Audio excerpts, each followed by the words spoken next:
मित्रों, आज मैं आपके लिए महाभारत का वह अनछुआ अंश लेकर आया हूं जिसके बारे में बहुत कम लोग जानते हैं। महाभारत का युद्ध समाप्त हो चुका था। भगवान श्री कृष्ण ने कौरवों और असंख्य दुष्टों का अंत कर धर्म की स्थापना कर दी थी। युधिष्ठिर महाराज ने अश्वमेध यज्ञ किया। जो राज्य अब तक अजेय थे वे भी पराजित हो गए। भारतवर्ष चक्रवर्ती सम्राट युधिष्ठिर के शासन में आ चुका था। भगवान कृष्ण ने पृथ्वी का भार उतारने के लिए अवतार लिया था और युद्ध के बाद यह कार्य पूरा भी हो गया। लेकिन क्या आप जानते हैं कि महाभारत का अंत युद्ध भूमि पर नहीं हुआ? जब धर्म की स्थापना हो चुकी थी, पृथ्वी का भार उतर चुका था, युधिष्ठिर चक्रवर्ती बन चुके थे, तब श्री कृष्ण ने देखा एक बहुत बड़ा बोझ अब भी शेष है। यह बोझ था यदुवंश। द्वापर का युग समाप्ति की ओर बढ़ रहा था और कलयुग का प्रवेश होने वाला था। भगवान कृष्ण ने सोचा, सात्यकी, कृतवर्मा, अनिरुद्ध, सांब जैसे पराक्रमी वीर यदि जीवित रह गए तो आने वाले कलयुग के लिए यह मानवता पर भारी पड़ सकता है, क्योंकि कलयुग में मनुष्य की बुद्धि भ्रष्ट होगी, धर्म का लोप होगा, और यदि अपार शक्ति समय के साथ क्षीण न हुई तो यह संपूर्ण जगत के लिए विनाशकारी होगा। यही सोचकर भगवान कृष्ण ने निश्चय किया कि पृथ्वी त्यागने से पहले वे यदुवंश का नाश अवश्य करेंगे। लेकिन प्रश्न यह है कि कैसे? क्या उपाय किया भगवान ने? यह अभी मैं आपको नहीं बताऊंगा। जैसे जैसे कथा आगे बढ़ेगी आप स्वयं जान पाएंगे। मित्रों, यह कथा है यदुवंश के विनाश की।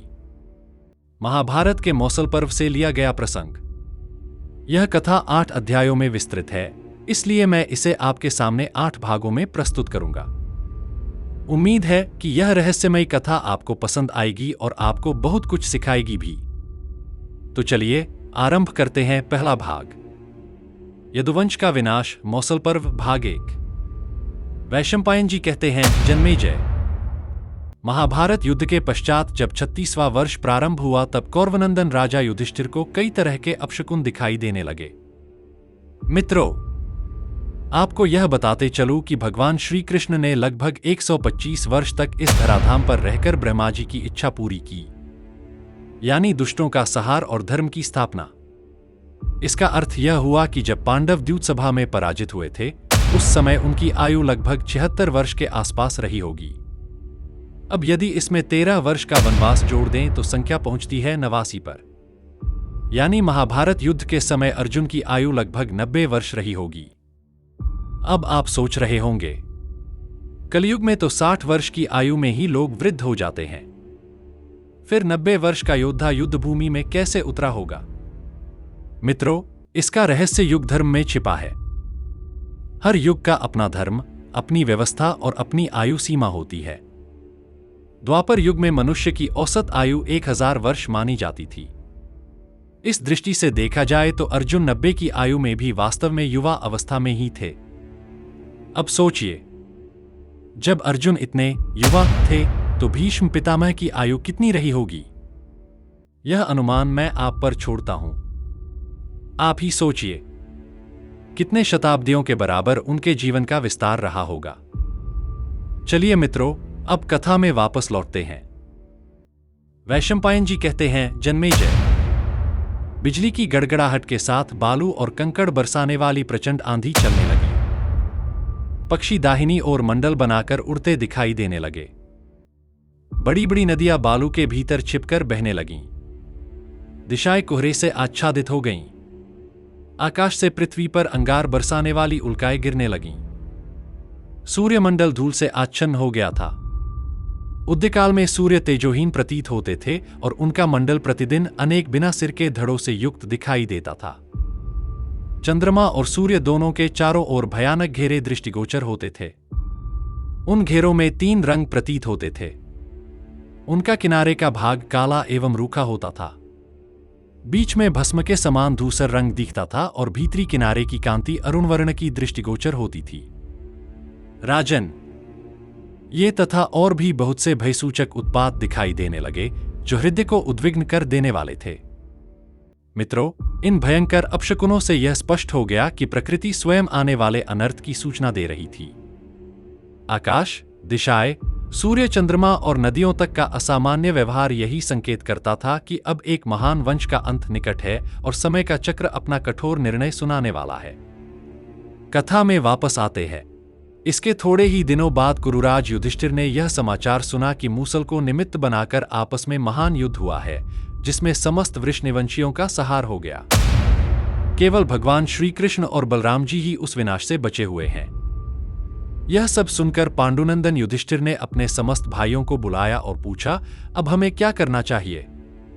ब्राह्मणों के शाप के बल से विवश हो आपस में लड़ भिड़ कर सारे वृषनिवंशी विनष्ट हो गए। यह बात सुनकर पांडवों को बड़ी वेदना हुई। इस मौसलकांड की बात को लेकर सारे पांडव दुख शोक में विषाद छा गया और वे हताश हो मन मारकर बैठ गए। मित्रों, यदुवंश के नाश की यह घटना सुनकर युधिष्ठिर गहरे दुख में डूब गए। मूसल के शाप ने अपना असर दिखाया और शक्तिशाली वृषनिवीर आपस में ही लड़कर नष्ट हो गए।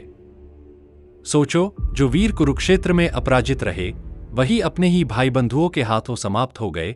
यह नियति की विडंबना थी। युधिष्ठिर ने जब सुना कि कृष्ण और बलराम को छोड़कर समस्त यादव वंश नष्ट हो चुका है, तो पांडवों के हृदय पर भारी आघात पहुंचा।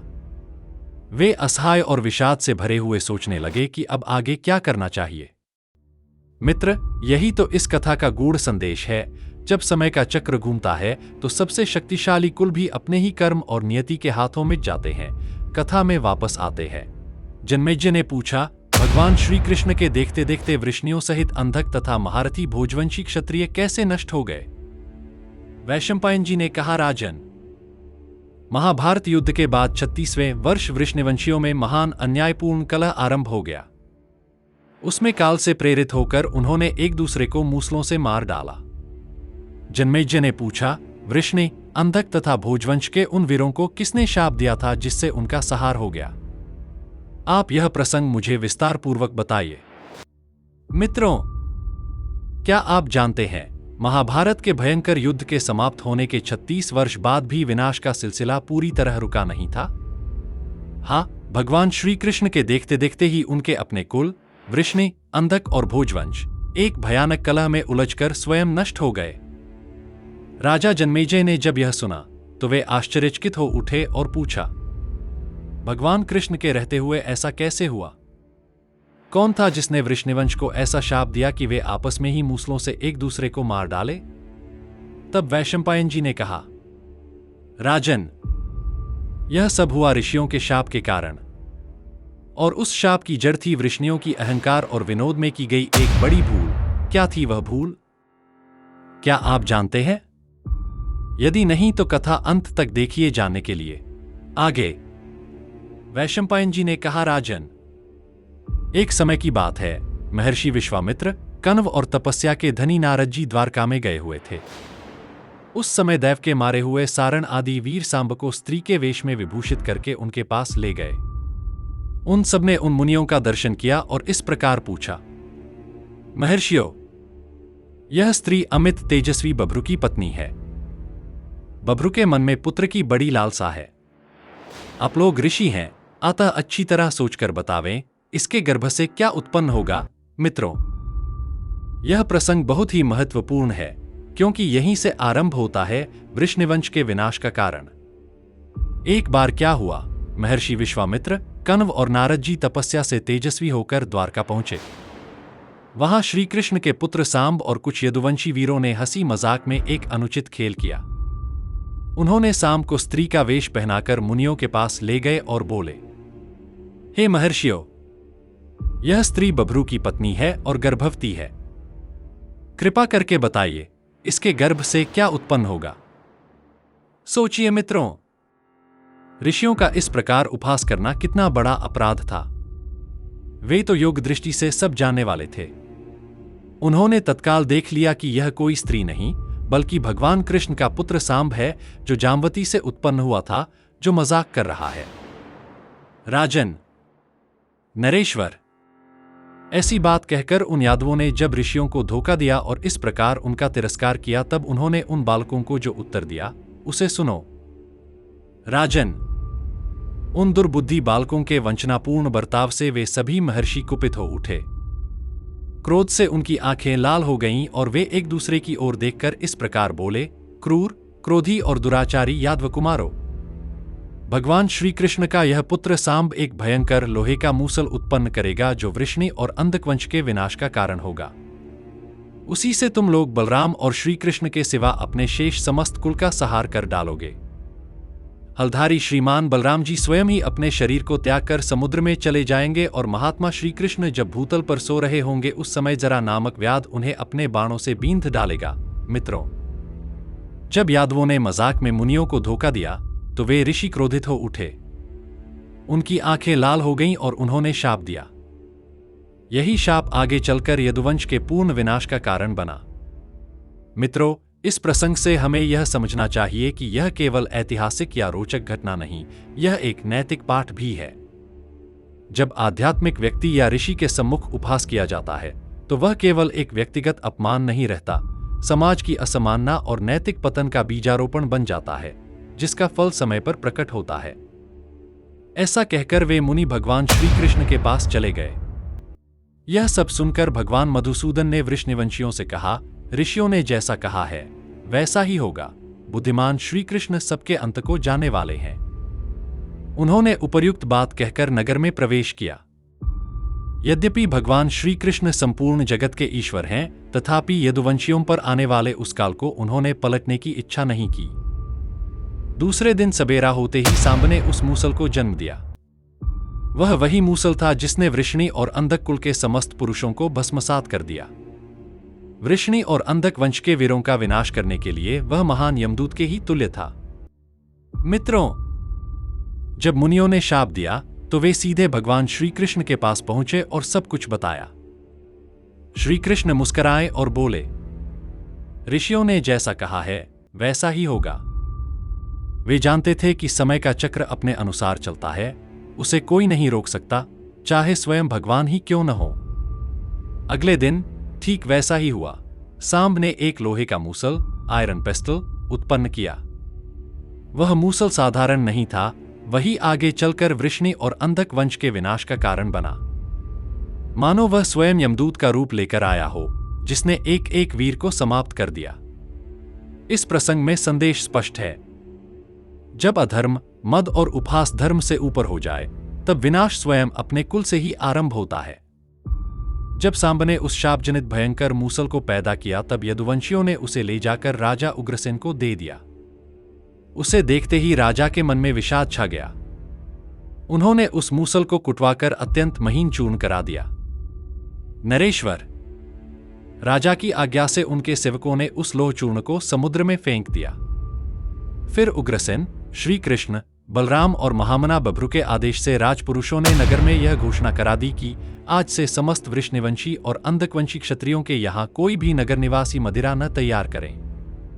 जो मनुष्य कहीं भी हम लोगों से छिपकर कोई नशीली पीने की वस्तु तैयार करेगा, वह स्वयं वह अपराध करके जीते जी अपने भाई बंधुओं सहित शूली पर चढ़ा दिया जाएगा। अनायास ही महान कर्म करने वाले बलराम जी का यह शासन समझकर सब लोगों ने राजा के भय से यह नियम बना लिया कि आज से न तो मदिरा बनाना है न पीना।